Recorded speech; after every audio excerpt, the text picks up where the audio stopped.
اور بعض مرتبہ ایسی بات کہتا ہے کہ اس کو تحت الثری میں پہنچا دیتی. اب اس میں آدمی غور کرے، زبان کی نیکیاں اور زبان کی بدیاں، یہ پورا ایک مضمون ایسا ہے کہ اگر اس پر بات کی جائے تو صبح سے شام ہو جائے. آدمی غیبت کرتا ہے، چغلی کرتا ہے، بدگوئی کرتا ہے، بد کلامی کرتا ہے، سخت کلامی کرتا ہے، یہ ساری چیزیں ناپسندیدہ ہیں. اور دوسری طرف میٹھا بول بولتا ہے، سچائی کی بات کہتا ہے، امانت داری کی بات کہتا ہے، وہ لوگوں کے ساتھ خیر خواہی کی بات کہتا ہے، مشورہ دیتا ہے تو پوری امانت داری کے ساتھ اچھے انداز سے مشورہ دیتا ہے. یہ چیزیں ایسی ہیں جو قرب الہی کا ذریعہ ہیں. اب یہ چیزیں اگر سماج میں پیدا ہو جائیں تو کیا سماج میں کوئی بگاڑ نظر آئے گا؟ سماج کا بگاڑ تو زبان کے بگاڑ سے ہے. اور حدیث میں آتا بھی ہے کہ جہنم میں جو چیز لے جائے گی اس میں بہت بڑا حصہ زبان کا ہے. حصائد الالسنہ کہا گیا حدیث میں کہ جیسے درانتی سے یا ہسیا سے کھیتی کاٹی جاتی ہے، اسی طرح زبان سے آدمی کو دل کاٹے جاتے ہیں، آدمی کے دلوں پر آرے چلائے جاتے ہیں، اور نہ جانے اس کے نتیجے میں کیا کیا برائیاں پیدا ہوتی ہیں، دوریاں پیدا ہوتی ہیں، ایسی دراڑیں پیدا ہو جاتی ہیں کہ آدمی چاہنے کے باوجود پھر ملنا نہیں چاہتا، مل نہیں پاتا. اسی لیے کہا گیا کہ تلوار کا گھاؤ بھر جاتا ہے، تلوار کا گھاؤ بھر جاتا ہے، لیکن زبان کا گھاؤ بعض مرتبہ نہیں بھرتا. تو زبان کا گھاؤ بھرتا بھی ہے تو زبانی سے بھرتا ہے. پھر اس کے عوض میں آدمی اتنا میٹھا بول بولے، اتنا میٹھا بول بولے، شکر گھول دے کہ جو کرواہٹ تھی وہ کرواہٹ اس میں دب جائے.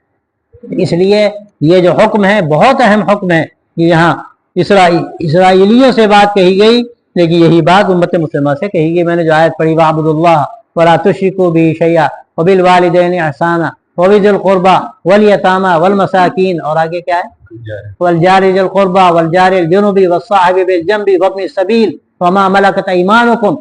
یہ ساری باتیں وہاں بھی کہی گئی ہیں. اس امت کو بھی یہی احکامات دیے گئے جو احکامات یہاں اسرائیلی قوم کو دیے جا رہے ہیں. تو اس سے ہمیں یہاں سبق لینے کی ضرورت ہے. ان کا تذکرہ ہو رہا ہے اور ہم سے گویا کہ خطاب یہاں پر کیا جا رہا ہے. قرآن مجید تو ہمارے لیے نازل ہوا ہے، ہم کو ہی گویا کہ کہا جا رہا ہے کہ تمہیں اپنے بارے میں بھی جائزہ لینے کی ضرورت ہے. تو فرمایا کہ وَقُولُوا لِلنَّاسِ حُسْنًا، کہ لوگوں کے ساتھ اچھی اور بھلی بات کہو. اب آپ دیکھیے کہ یہاں تک تو اخلاقی احکامات، یہاں تک اجتماعی جو نظام زندگی ہے اس کے متعلق باتیں بیان کی گئی، احکامات دیے گئے. پھر اس کے بعد کہا گیا وَأَقِيمُوا الصَّلَاةَ وَآتُوا الزَّكَاةَ. دو بنیادی جو احکامات ہیں، ایک کا تعلق بدنی عبادت سے اور ایک کا تعلق مالی عبادت سے. گویا کہ دونوں کی نمائندگی ہو گئی کہ دیکھو نماز قائم کرو اور زکوٰۃ ادا کرو، زکوٰۃ دو. یہ دو باتیں کہی گئیں. اقامت صلاح کیا ہے اس میں بڑی تفصیل سے شروع میں بحث ہو چکی. صرف یہ نہیں کہا گیا نماز پڑھو، بلکہ کہا کہ نماز قائم کرو، یعنی آداب کے ساتھ، اس کے تقاضوں کے ساتھ، پوری رعایت کے ساتھ نماز ادا کرو، نماز قائم کرو اور زکوٰۃ ادا کرو. یہ دونوں کام کرو تم تو اللہ تبارک و تعالیٰ کے جو احکامات ہیں تم فرما بردار شمار ہوگے، تم احکامات پر چلنے والے شمار ہوگے. لیکن غور کرنے کی بات ہے کہ اخلاقی زندگی کا جو ذکر پہلے کیا گیا تو اس لیے کیا گیا کہ سب سے زیادہ اثر انداز یہی زندگی ہوتی ہے.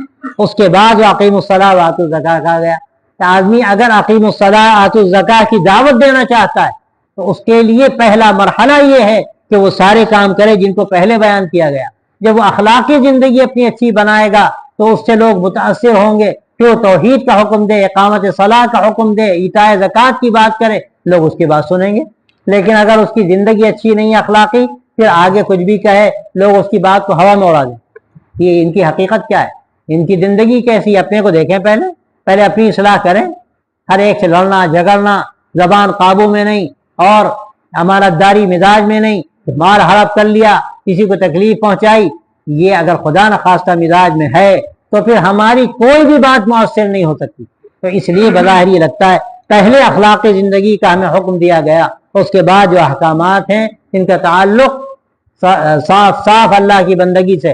اللہ کی بندگی میں تو سب شامل ہے، لیکن جو مظاہر عبادت ہیں اعلیٰ قسم کے ان کا ذکر پھر آگے ہے. نماز قائم کرو، زکوٰۃ دو، اور پھر فرمایا ثم تولیتم الا قلیلا منکم وانتم معرضون، کہ یہ احکامات تمہیں دیے گئے لیکن ہوا کیا، اس کے بعد سوائے چند لوگوں کے تم سب لوگ بڑی بے رخی کے ساتھ پلٹ گئے.